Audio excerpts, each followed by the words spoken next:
大家嘛了解，佮發生衝突，昨暗半暝在1點外，亂叫是來到彰化市區的永樂街口，也向一陣穿烏衫的人出來下來殺去，警方是隨家人隔開這個衝突，才無講變愈嚴重。不過有一個女性指控講是去互警方來不當壓制。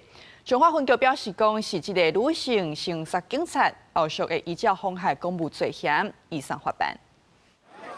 大甲媽祖繞境回鑾20時暗時進入彰化市區，雖然已經是半暝，不過也是有未少信眾迎接。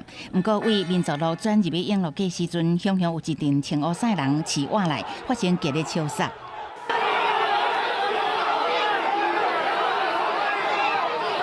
人店內有人大聲喊囂，有人好親像想要搶赴娘線，引起燒殺。警方強勢甲亂叫圍條的，閣甲人店隔開，防止衝突擴大。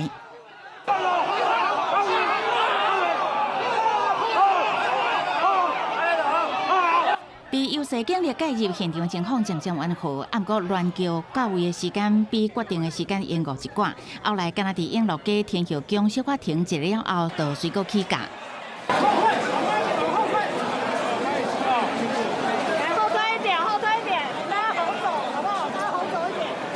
為了維持現場秩序，警方各以人牆為亂叫，嘛佇這個路段要求禁止亂叫卡，確保動線正順。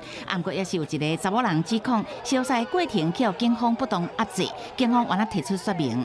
經本分局收集及查證相關的搜證影像，發現係該名女子先行推擠本分局同仁，後遭本分局同仁反制壓制。本分局後續會陸續傳喚通知該名女子到案說明，依刑法妨害公務罪嫌依法就辦。警方後續會該依法上辦。這屆大甲媽祖繞境衝突車禍，互連續3年佇彰化冷暴力事件記錄曝光，去的過程佫造成3個員警受傷。